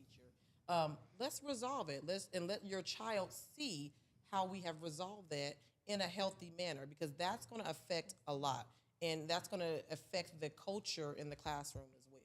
of knowing that, because a lot of times we all have heard, my mama said, you can't tell me anything. You are correct. I cannot. But in this space, this is my classroom. I'm Beyonce and y'all everybody else. And I need you to understand that. So in Gotta here, be high. I'm Beyonce. Mom may be the other one that was out that's still trying to get back in the group. Latavia. No. The crazy way. I know y'all been out talking about Michelle. Michelle. Okay. You hear me? Don't talk about Michelle. Though. Hold up. Not Michelle. Hold up. No, we're not talking Hold about up. Michelle. I censor you. Don't talk about Michelle. You hear me? Absolutely not. But we have to let them see that relationships start before the curriculum. Yeah. And I was gonna say that. Come on. Piggyback Like that. from a leadership role. I see it a lot. The parents do not reach out until it's a problem. And the teachers are going to be offensive because, hey, I haven't heard from you all year. I've sent my reminds. I sent my little folders. I sent this. I sent that. And then when it's an issue, that's when they hear from you. And so communication, open communication from the first day. Parents. You know, walk in. Come on now, parents. Hey, like I'm overly friendly when I meet my kids' teachers, because I don't have any reason not to be. You know, I'm not coming in stern. I'm coming in, hey, we're a partnership. Yeah. We're working together. That's the word. Whatever you need, Partnership. call me. Nice. You know, and I had I one like that. teacher, she ain't play. She called me. I told her, my son, I'm like, hey, call me if you need me. And she did that. Wow. And Partnership. that's how we corrected the behavior. So I think that is a big one. Communication from the first day, not in the mid or when something goes wrong. Nipping it in the bud. Now y'all don't beat me up, okay? Okay. Because I look at everything different, and it's about perspective. And so I say the word partnership because so many parents have school trauma. Wow. And so we That's have good. to make School sure that the trauma. partnership is there. Okay. Because if I had a bad experience in school and my child comes home and tells me that the teacher said boom, boom, boom, I'm immediately like, oh no, On ain't the nobody fence. finna talk to my baby like that. I'm finna go up there and cut up. And I always tell them how you communicate is culturally appropriate outside this school. Wow. So when you come up here cussing and fussing, I'm okay with that. You're not gonna be the first or the last to cuss me out. But what you're gonna do is you're gonna do it in this office behind this closed door. Right. And come on. before you leave this campus, All your right. child gonna know that we are in this together. Absolutely. And Come so on. sometimes I do have to sit there, and sometimes the school is not always right. Okay. Oh, no. So sometimes we got to take our lick. Come on, take But for sure. 95% of the Facts. time, Yeah. it's the okay. In fact, come on, talk about it. Yes, sir. But Come on. Not Yes, sir. I 98.9. make sure 99. I make sure that the child is not right there when the parent is going off Yeah. and doing all of that. Yeah. And so we get on the same page, and then we bring the child in, and then we're all on the same page because I've been the kid. Everything them people said I did in elementary school, my grandma said I didn't do it, and I didn't do it. But now I'm grown, I did it. Okay? And I've had parents apologize because they come up there fussing and cussing, and then they realize, now, boy, you do that at home with me. That's exactly you like. And so, but if we have that partnership, Yeah. Come on, bro. and we utilize the resources, like she said, we have Remind apps, we have J Campus, we have social media. The school's got Facebooks and everything. Come on. Like, there is no reason that you have to wait till the next day to contact the school. Oh, you said what? Let me boop, boop, boop, boop, boop. Let's get on the same page so that way clarity and perspective is all aligned. Clarity. I like Why that. do y'all think that is, though? That parents struggle with consistently? It's cultural. Okay. And we have to face the fact that education is not the number one priority in our culture, okay? And so at some point, we have to, but I'm not blaming anybody's parent. Right. No. Right. Because you know what you know. And so that's why I was telling we have to teach the parents just like we have to teach the kids. Like, you come on in here and you're going to get some of this too. And my parents will tell you, I don't discriminate. Yeah. Like, if you mistreating the kid, I'm going to get you. If the teacher mistreating the kid, I'm going to get the teacher. It don't matter who it is, because at the end of the day, that's my baby. Now, when my baby acting up, I got to hold my baby accountable. So we all got to get some of this. Yes. But at the end of the day, we all got to sit down and know we in this together. Yes. Yeah, I'm not fighting against the teacher. I'm not fighting against the kid. I'm not fighting against the parent. I'm fighting for what's right. And it takes all of us to get that child where they need to be. Yeah, I And like I that. think it's a buy-in too. Mm-hmm. You really almost like we have to kind of persuade or incentivize kids. Yes. You got to do that with the parents Absolutely. too, unfortunately, and build that safe space, that Relationships. safe, Yes. environment. So how can schools do that, or how are schools intentional about doing that? That's the word. Because I've had parents in 3rd grade, this the class parent, they buying the gifts, this. In 4th grade, they giving that teacher pure, but it's because of relationships. It's like, now that was my parent of the year last year. They up here crying, like, what's going on? Parent of the year. Cut up. So it goes back, and like you said before, relationships start way before they come into the classroom. We're human before we're teachers. We're human before we're learners. So it's like we still have to have those human connections where we show them it's okay. Grace. We got to show grace. But we still going to hold you accountable. So I'm going to get you together, and then I'm going to come back and say, baby, now you know I love you, but I need you to focus on this work. I need you to focus on these behaviors. I need you to focus on, and because like Dr. Lumzy said, if we're engaging them in instruction, we're going to cut down on all those other behaviors. And they understand expectations. Let me tell you, if you have high expectations, I don't care what kid you put in that room, they're going to work hard to please you. Come on. Absolutely. Yeah. Absolutely. I like that. Wow. And my second question was this, because I want to know this too, because all of us are young educators and young in our fields. We were talking about this outside, Brandy and I, that there's not a day where we don't log on to social media and we hear parents say, man, teachers, they're just not how they used to be. You know, we're not this, we're not that. Why do you think that sort of conversation happens? What can we do to change it? Is it really a thing? Is it just a certain echo chamber? What do y'all think about that? Especially given how great you guys are. Where do you think that comes from, and how can we change that? The community's changed. So back in the day, the community came together. They came to PTA meetings. They packed the houses and things of that nature. They were concerned about who was in the schools teaching their children, and the community has changed. A lot of the elders and olders are gone, and before they left, they didn't pass it on to whomever was their successor. And if they did, that successor probably was like, "Oh, I don't want to hear that. You don't know what you or you're always going to be here." And when you receive that information, you didn't move on with it. So for me, I believe that the community has changed significantly. We need to know who's teaching our children. We need to be all up in our children's business. Like, I remember growing up, and my parents knew every friend that I had. And if I asked to go to that friend's house, who do they live with? What's going on in their house? Who goes to their house? Who's going in and out their house? Because you not only need to worry about whose house, the company that you're going to, but what type of company does your company keep? And you have to know that. And I think that a lot of people got disconnected with being in the business of the schools.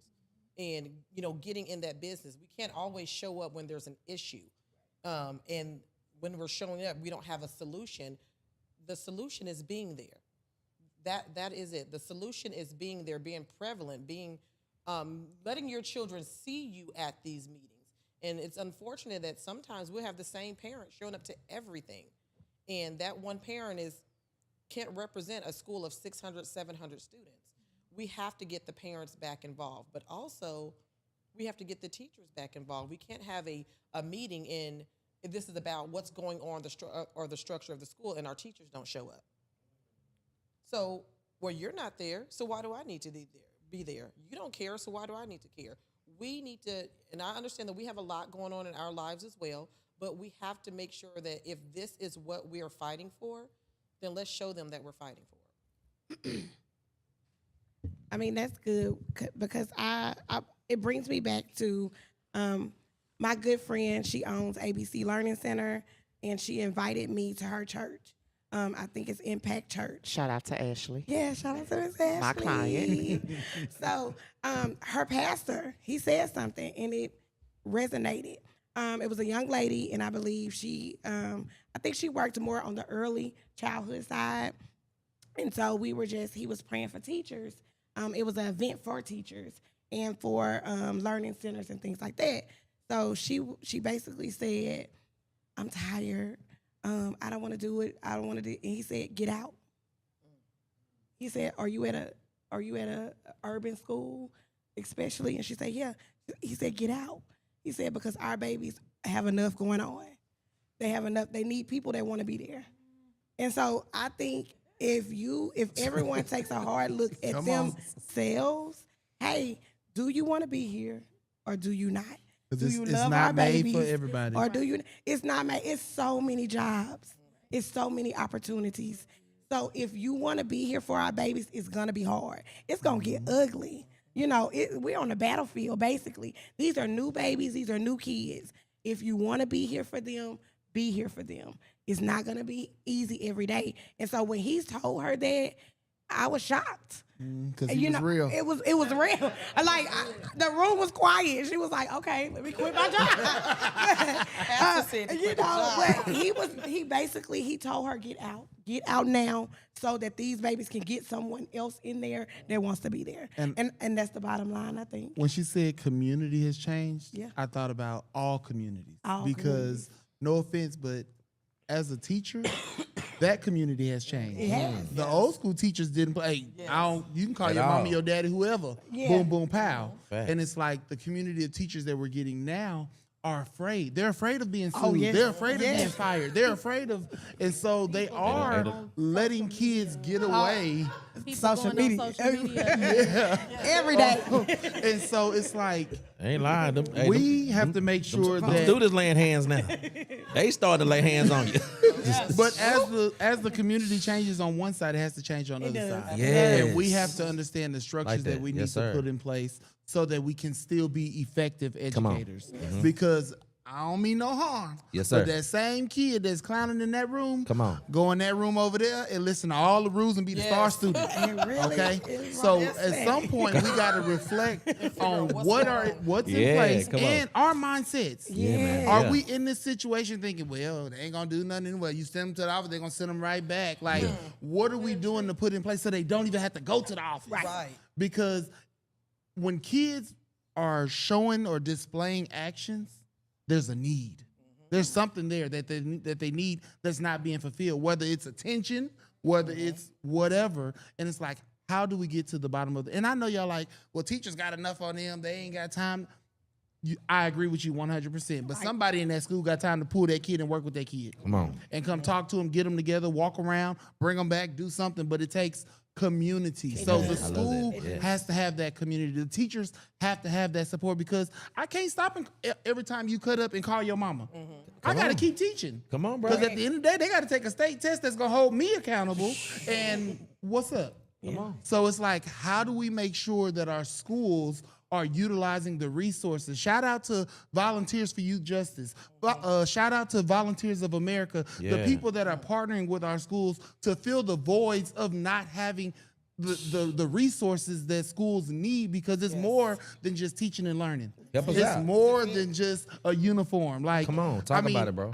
We've had days where kids come to school and they got on sweatpants and a t-shirt and they're like, oh, I ain't have a uniform. Okay, one, we'll give you one. Two, if we ain't got it, baby, go to class, because guess what? You here. That's all I care about. Come on, facts. Yeah. And if they ask you why you got on free dress, tell them, come see me. Right. I like that. Or what about the students who, because the last school I taught at here in Caddo was down the street from the projects. Students that come to school, Oh, man. they're crying or something's wrong, and you finally ask what's going on. I had to sleep underneath the bed. I had to sleep under the bed because they were shooting, so that trauma. Yeah. Jeez. And then they're expected to sit into a room, and then you got teachers yelling at them. And hey, give them a little grace. Come on. Come on. Yeah. Hey, you got to remember where you're Love. teaching. Yeah. Come on, Because right. At this The point, environment. I'm gonna need you facts. to get out. Come on, right. There it is. Because you're not prepared, Right. equipped. Extend the same Y'all grace. gonna make me Type run around the extension. room. I know we sitting down. Come on. Yes, sir. Because you got to give some grace. Great. And these kids, a lot of the kids, they go through so much. They're dealing with way more than when we were Facts. in school. Yes. I don't Man, you hear remember me? none of this. Yeah. You know, Man. maybe my life was just Right, peaches and daffodils cream, seriously. and lilies we still and all of the complain. Well, the things, difference but- is we didn't have these concerns. We didn't. If, Right, we if- didn't. guess what? We If didn't we, know. we lived If check it to was check, going I on, didn't know. We didn't know. I didn't know. Yeah, Right. that is We true. not We didn't know. know, but they know now. They know But if we they have live. to Yeah, be for sure. mindful of these Wow, that's kids good. go through more than we've ever. Mm-hmm. And so relationship matters because a lot of kids won't even tell you. They don't even feel, they'll just be crying. Usually just Yeah. crying and they won't talk. But if you build that relationship with them, that'll go so, and then now they're safe. Yes. So I pull up in the projects, I go. Now I ain't scared. The children be like, "You going there?" Yes. Yeah, I Right. sure will with my.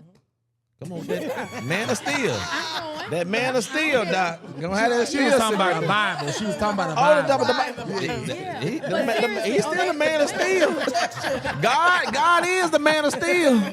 He's still. But that's how much I want them to understand. Hey, oh y'all, you don't have a way to school? Okay, here I come. Hold on, I'm On the way. On the way. I'm on the You way. don't have any food. You didn't get to eat breakfast. Go let's look go. in that closet. You know where it's at. You Wow. know. So again, we That's do community. have resources. Yes. and- Community. Exactly. So So one thing that my church, Family Life Church, shout out to my church, Pastor Tommy W. Nard, huh? hey, Pastor I hope you're watching, Pastor. I hope you're watching, Bishop. But we have adopted a school, and we have adopted Turner Middle School and elementary. They're right there. And so what we have done, we have brought toiletries and things like that, socks, deodorant, toothpaste, and stuff like that to them because we had no earthly idea when we talked to the teachers and their concerns. And I'm like, wow, this kid ain't took a shower? This kid didn't even eat last night? Oh my, huh? What? This kid smelling like a pound of weed. You know what I'm saying? Like I didn't go to, when I was in elementary, middle school, I didn't smell it until I was out of school. You know what I'm saying? Or walking to school, I smelled some little herb or something like that, but not my classmates smelling like, you know what I'm saying? Or have a foul odor, or it looked like he just wore the same shirt yesterday. You know what I'm saying? Like these kids are going through that. So when we found out about that, we was like, all right, cool. We can do something. So that's something that y'all can do. City of Shreveport, Bossier, adopt a school. And find out what the school's need is. Correct, right. Yeah, Because just don't let me tell bring you, I'm something, so right. grateful for all the back to school Come on. drives. Come on. But We need to as, start that as a need. school leader, Yes. I am Talk giving about it, bro. funds Come to on. spend on school supplies. Come on, bro. But I am not giving funds to buy baby wipes, Come on. Yes. tissue, Yes. those kinds of things that the federal government says you cannot utilize Yep. these funds for. And so, granted, everybody need pencils, but if you Yeah. go into a school and ain't no pencils in there for them kids, we got a problem. Okay, Yeah, man. because there's only so many pencils that we can buy. So when you partner with these schools, Yeah. find out their needs. We Come can't on. buy uniforms. We Yeah. can't buy things like that. So those are the true needs where the families need the support and the help to be able to purchase. Yeah. So this Yeah. goes back to the importance of the comfort closet, and I actually Come on. started let's the go. comfort closet at Turner when I taught there, and I tried to make it to where my student didn't have to leave my classroom for anything if they needed something, especially if they got in trouble. You can't even leave my room because I feel like you want to leave anyway, so you're not leaving. So part of the punishment is staying here. Staying in there. But that comfort closet was everything that you needed. It was your toiletries. It was Yeah. extra uniforms. I got donations from on. Dollar Mania would Yeah. donate to me every single year. People will donate their gently used uniforms, socks, undergarments, Yep. belts, because students are getting sent to the ISS because they don't have a belt. Yes. It's not making sense to me, because if you already know that this student has a deficit, why are you allowing them to miss a class that they need because they don't have a belt? Let's go ahead, baby. Come on in here and sit down. Roll the pants down, whatever we need to do, cover it up. I've spent many of days in a principal's Get them office zip tied. of defending my students, and Zip I have no problem going to 1961 Midway to tie you up. defend my students, because this baby needed this, and I'm here to provide and serve a need for them. I don't need you to go sit in ISS because you don't have the right color shirt on. There's a lot of our kids who probably didn't have water.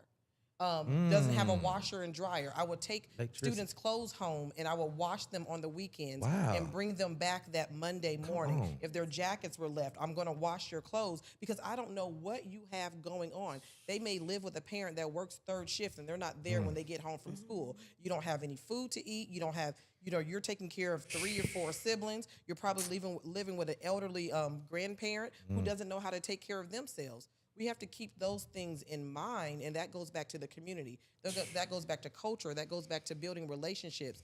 Because my background was dealing with a lot of not having, I made it a point to make sure that my students and my children never, ever have to feel what that was. So if that means that I need to go and pay your bill to make sure that you all have lights, or go and buy you a laptop so you can go do your assignments during COVID, because there was times where I had to go and buy laptops for these children to pay their electricity bill or pay their internet bills and things of that nature. And my oldest son will always say, well, Mama, why are you doing that? How come they can't? Because we know where our next is coming from. They may not even know where their next is coming from. So I'm grateful for the people that God has allowed to pour back into me, volunteers, people donating, friends from back home in California.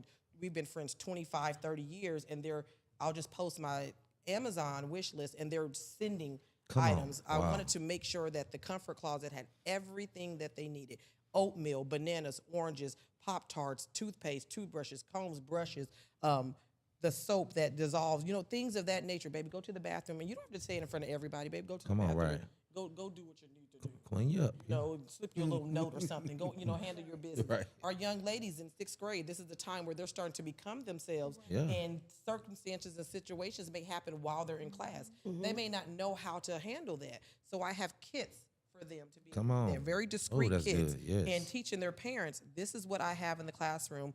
We need to have a conversation about our young ladies and how to properly take care of ourselves and things of that nature. Our young men, making sure that you know what to clean and how to clean it. Those are conversations that we're having in the classroom.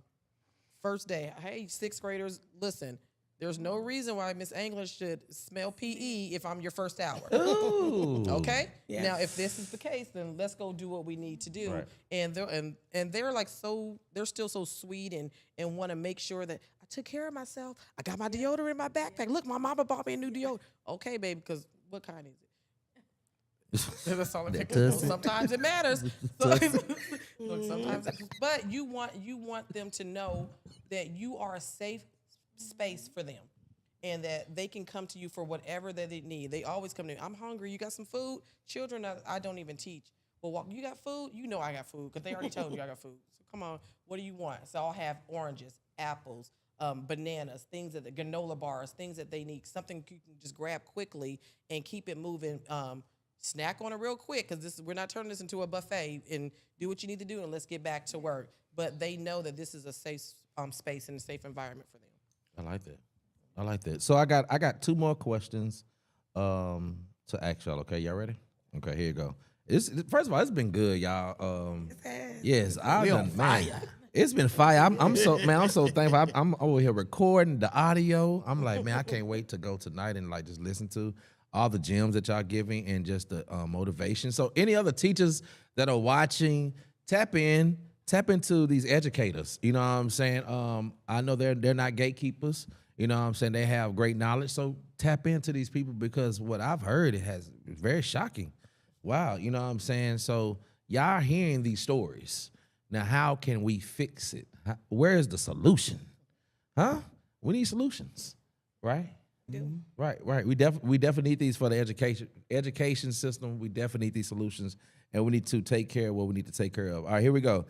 How do you keep students engaged in a world full of distractions? Because we got a lot of distractions. Social media. It's definitely so. How do y'all keep them engaged? How? Student engagement. Okay, so it's all about perception, right? Okay. So those distractions can be utilized to enhance instructional practices in the classroom. Okay. I seen a teacher post today. they got this song "Quiet on the Creek" or something. Oh Lord, Jesus. Oh Lord. I don't know what I'm quiet on. I ain't doing that. And so I And saw I ain't got the breath to fix. CREEK, and guess what? They took it Just- I ain't and doing okay, well she took it and put it to the lesson. Okay. I've seen where I've gone in the classroom and the kids always talking about, oh, we got receipts, whatever. Well, find those receipts in the story. Yes. What is your supporting details and your evidence from your textual evidence? So you take it and you have to make it relevant to them. Yeah. Yes. Nice. So is it a Nice. distraction or is it a tool that can be utilized to empower I them love that, bro. to I excel love that. academically? I like that. I've done. I like that. Well, I shared with a teacher an idea when the Brandy and Monica concert, Yeah. and we took the boys' mind. Yes. Nice. Okay. Let's compare and contrast. Okay, come on, we sticking with the standard here. Let's compare and contrast, and they were like, I mean, it kept them engaged. It kept them wanting to, I put them in groups, and so it was just those opportunities. I ain't have any. The kids didn't argue. They were just excited that it was something they could connect to. Yes. So that engagement is key. It's key. Come on, Quiet on the Creek, because I got to hear about it. Well, because I remember seeing it, but I don't remember the details. What is it? What is that? What Well, is Quiet on it's the- a popular song, but I tried to make it to where it was relatable to my students. So, because they're engaged in what's going on with social media and things of that nature, and they're up to it. So I know I'm getting older, so my son is like, Mom, don't. But I had to make CREEK an acronym for Create, Read, Engage, Excel, and Keep Climbing. And then we have a class chant where it says, read it, think it, prove it, write it, keep climbing. And in my classroom, we flow with purpose on the CREEK. And you have to make sure that we're going to flow throughout that school year, but we're going to flow with a purpose. That means the things that we're going to be doing is going to be purposeful for us to get to the end game. Because the thing is, we have to prepare with the end in mind. The end is getting you through this leap. But we're going to do things throughout the school year to help you get prepared. So I'm hoping to implement it this school year of tailoring things pertaining to a CREEK and things of that nature to bring it all back. One of the things that I did last school year to get the students engaged, we had a Thanksgiving dinner. And I didn't realize how many children did not have family Thanksgiving dinners. And so I had some amazing volunteers donate to me, and shout out to Louisiana Smokehouse because he smoked my turkeys and everything. Yes, sir, and the Doc. children Shout out were to them. like, I'm "Wait a hungry minute." now. But we had a full Smokehouse. Thanksgiving Really? spread. We had the turkey, the dressing, the macaroni and cheese, the potato you're a salad, good baked teacher. beans, and rolls and You're desserts great. and things of that nature. Wow. And I'm now teaching at a school where it's not predominantly black. So these children have never experienced. They're like, what is that?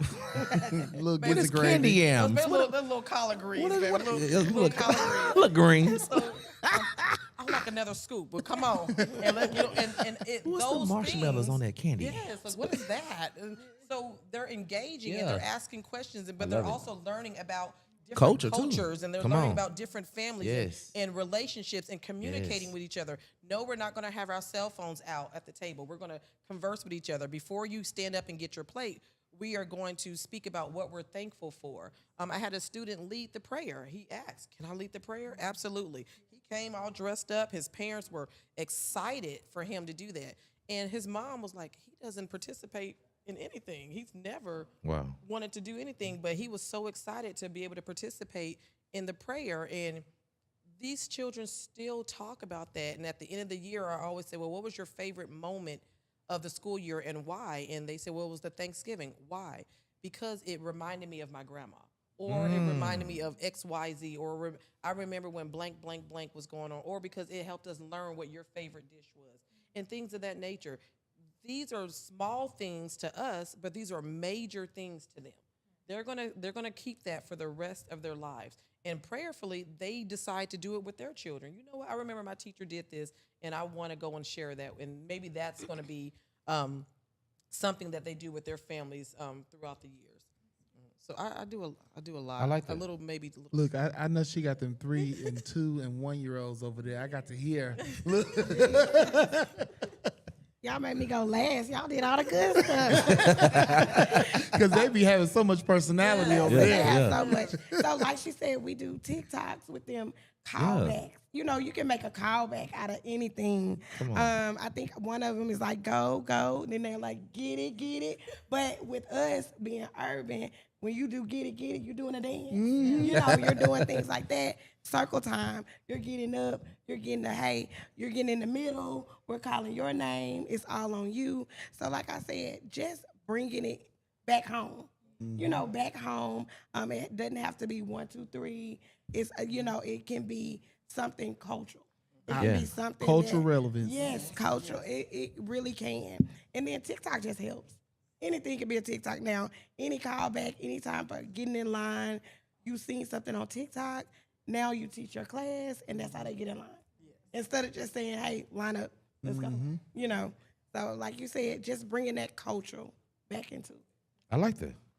Bringing the culture back. I like that because, you know, social media definitely has everybody's eyes on social media. It's, you know, so how that's very witty how you can bring the social media into the classroom. You know what I'm saying? Also, too, they look at you, oh, my teacher cool. Yeah. You know, especially if you can dance. Like any dance teachers, singing teachers, start using your gift in class. That attracts. Music. I have a stage. Come on, music. A microphone. Wow. Karaoke. Yeah. Right. Yeah. So music and dance attracts all cultures. You know what I'm saying? So if you're a dancer that can pop, lock in class, do something with the You don't even have to know how to do it. They gonna love it. teach you. Correct. Right. Show you how to do it. Right. But just showing that I liked it. So here one more, and then I got one big one for y'all. All right. What gives you hope for the future of education? What gives y'all hope for the future of education? I received a notification on TikTok today from a student that I just he just left 8th grade going to high school, and someone tagged me in it, and he had reposted a picture that he and I had taken at their 8th grade graduation, and his caption was, "She was the only one that believed in me," and that was it, because this baby had been through so much this school year, living with a grandparent, having medical scares, having to have open heart surgery, just having to do things. And I would call, and I need your grandpa's phone number. I need to call my baby. He's at the hospital. And checking on him, making sure that he had everything, making sure their family had everything for his transition from the hospital to home back to school. We don't need to rush it. Baby, we're still going to be here. I need you to take care of you. And hearing his grandfather say to me, "You were the only one that didn't make him feel like he was doing something wrong for not being at school." He had been through a medical scare. So let's be compassionate. Let's be humans. Let's understand, like, when you can get to it, baby, all of your work, first of all, is on Canvas. So everything you need, you can go and do that. But that's not my concern. My concern is you as the person. Are you okay? And what can I do to help you?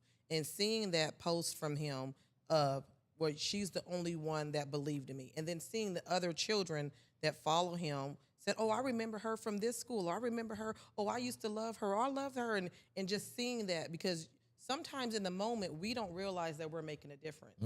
And that was it for me. That literally was like, okay, girl, you over here, you doing, I mean, I already knew, but girl, you over here, you doing it. And you're making a positive difference, because we can make a difference, but it can be negative.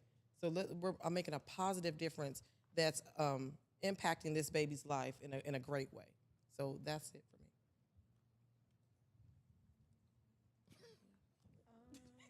Anybody else?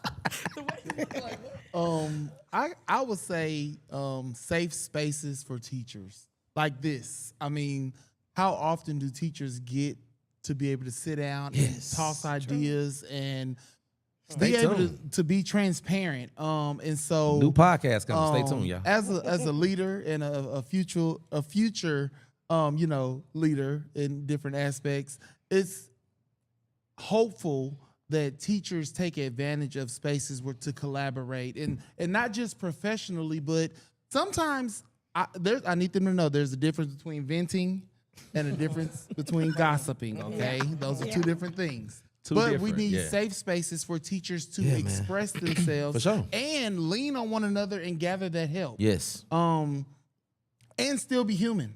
Correct, Like, man. because Come on, bro. I presented at the Northeast Louisiana Teacher Symposium last week. Nice. And you know, I've resigned from being a principal, so it's my first time stepping out as Cleveland. Yeah, for sure. Yeah. And I felt so good. For sure. Like, I felt free Yeah. because I've had to always be politically correct because I align with a role as you know, I have to say this or I can't say that. And I got to get up there and I was still talking education jargon. For sure. But it was like, ooh, I don't have to worry about anybody calling me in or saying, don't say this or don't say that. Come on, so I man, can freely give these teachers what they need so that when they go back in the classroom, they're inspired, they're Yes, equipped. come on, bro. So that they can be empowered to be able to touch our children sure. and do what they need to do. I like that. I like that. Yes, sir. I think what gives me hope is that teachers, we still see teachers who still have passion, who still has that creativity, that want to see students learn. And I think that's the hope, that we know that we see students who are still resilient, that are still showing up every day, that are curious, that want it. And so that is what gives me hope that education isn't lost. It isn't. It's still there because there's still teachers who come to school and show up every day. I have always been one of the teachers. I probably could lock up. And I still, to this day, but I like being prepared. I like having things together so that students know that I came, prepared. So it's still, that's what gives me hope. That is, education is still going to remain a space where students can thrive. So that's what. I like that. So I got one question that just came from the audience. What do y'all think about AI? AI, huh? We on this AI now. Now we need to make sure we understand that is this appropriate AI, because AI is a tool, right? Okay, but if it is not appropriately utilized, then it can become so much. What you got, on the other hand? Hold up.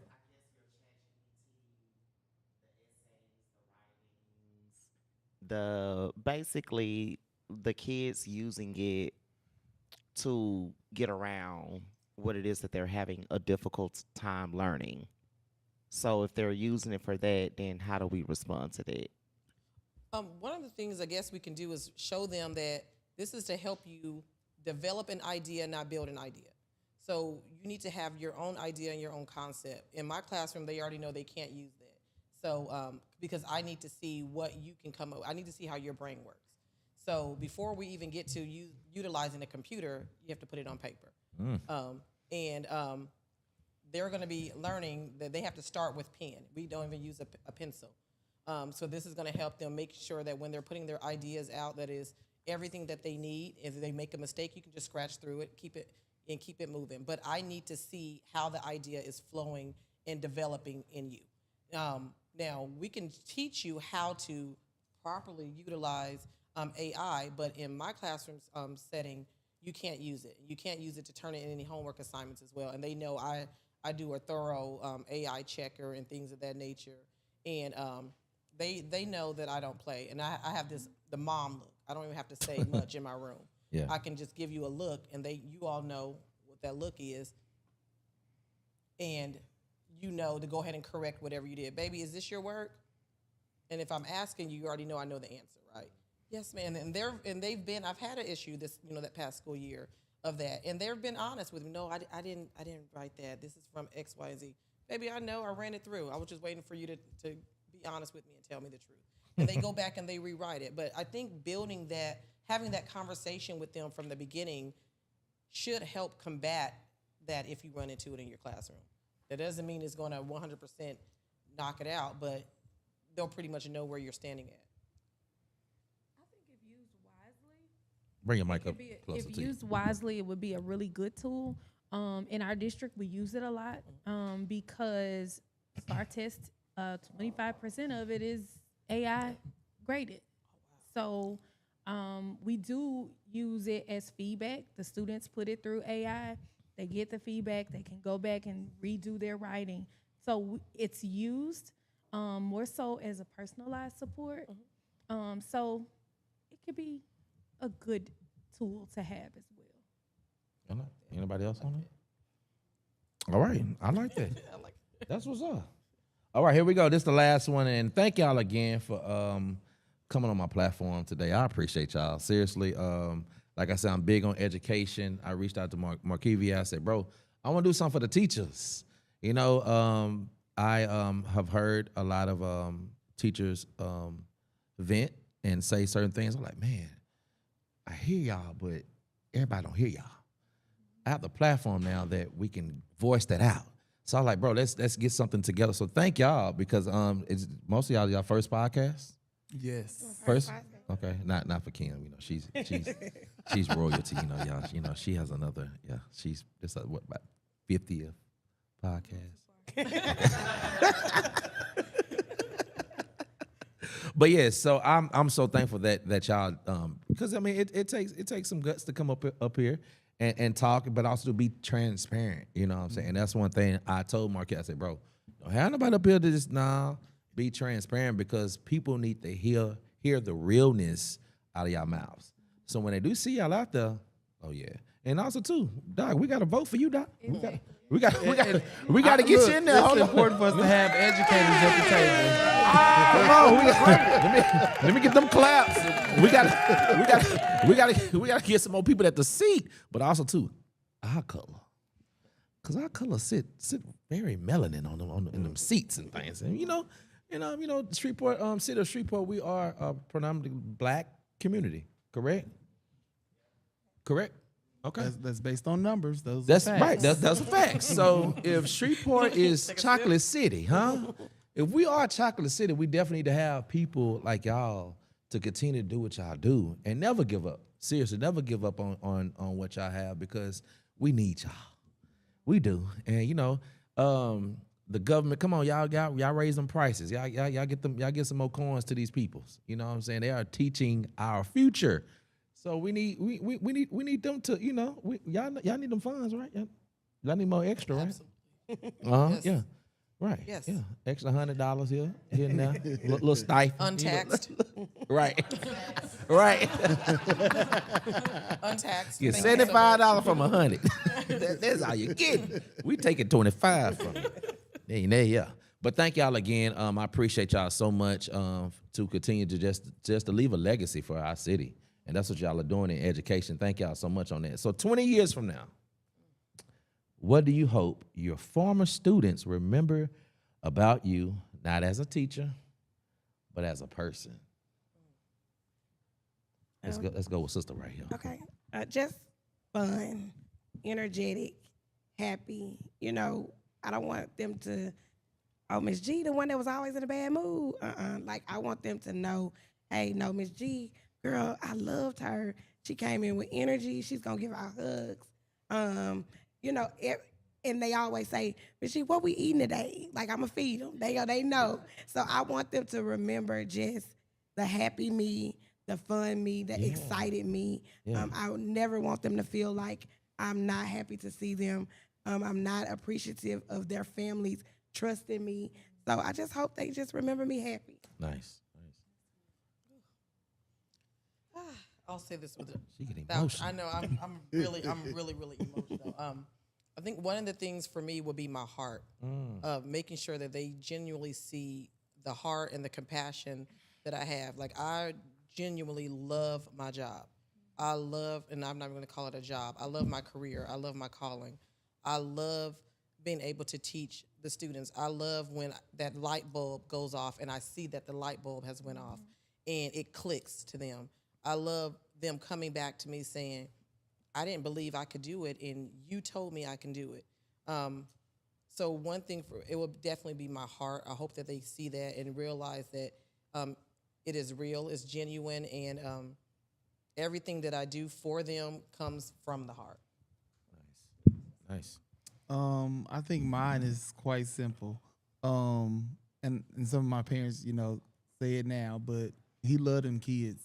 And it's through action. It's through accountability. It's through so much more than just saying I love you. It's all about the action of putting in the work to make sure that even when you're not putting yourself first, I'm holding you accountable to and reminding you, you got to put yourself first. And that's through teachers, that's through students, that's through community. So yeah, he love the kids. Listening to you guys, I thought of this. It's like a piece of a song that, like my grandma. Come on, used to sing. But I'm not gonna sing it. But I'm gonna give the words. Give my But keyboard it out. says, "If I could help someone along the way, then my living It's not. is not in vain." It's not in vain. And so when I think of My God. teaching and the profession, Yeah. all I ever wanted to do was to help. Mm-hmm. All I ever wanted to do is save a kid's life. Being in that room is my safe space. I don't care what's going on at home, what's going on in somebody else's classroom, but in my space, that's why I used to always create classrooms that was warm and inviting, clean. And so being in that space with students, I want them to remember that I was mama, cousin, auntie, grandma, Come on. everybody. And so with that, I want them to remember the lessons. Yep, Ms. Lumzy was real hard. She fussed. She fussed down. But they knew I loved them. And I want them to always remember that in my living won't be in vain. Come on, y'all. Come on. Y'all all over the room. Clap, clap, clap all over the room. Yes. This has been an awesome time. Thank y'all again. I done had a great time just to hear. This was good. Yes. Wasn't it good? This was therapeutic. Wow, Like, wasn't it? It like Marv? like just being able to engage and discuss and have topics and help people along the way. Yes. Because there are people out there listening. Yes, they are. And so we're on the battlefield and we got to make sure we conquer and win. That's it. For sure. Anything else y'all want to say before we get up out of here? Vote Cleveland Mouton, vote MarvKevea. Hey, let go. District 2, MarvKevea, District 6. Let's get it. Oh, yes. Thank y'all again. Hey, education is first. All right, before football, soccer, tennis, go to dance class, education, pick a ball, all that. Education first. So kids, read, comprehend, ask questions, open your mouth. Parents, partnership, right? Partnership. We talked about that tonight. Partnership, parents, partner. Let's partner with the students and with the school as well. Yep. That's what I'm talking about. Much love to everybody. Thank y'all. This your boy T Vokalz, the host in the building. Yes, wave at the people. Hey, mama, love you, mama. All the good stuff. Y'all, I done had a great time. Until next time, the Teachers Edition. We definitely got to get a Teachers Podcast. Hey, Yes. you Title Class Dismissed. I've already been thinking about it. Oh, I like it. Okay. Copywritten. I'm just kidding. Okay, Sauny. Hey, Sauny been on it tonight. You definitely got to be I be invited. Listen, I you wanna be definitely- invited. She was the co-host. on there one time. You hear me? I love it. Class dismissed. Hey, to everybody, thank y'all again. Hey, y'all continue to pray for these people because they are with your children most of the time when you ain't with them, huh? So y'all continue to pray for these ladies and gents. Much love, MarvKevea. Continue to do what you do, brother. Hey, it's up from here, y'all. Education is always at its best. Caddo Parish, Bossier Parish, and the surrounding parishes and counties. Come on, education is always. Much love to everybody. We're about to here. Let go. Bye-bye.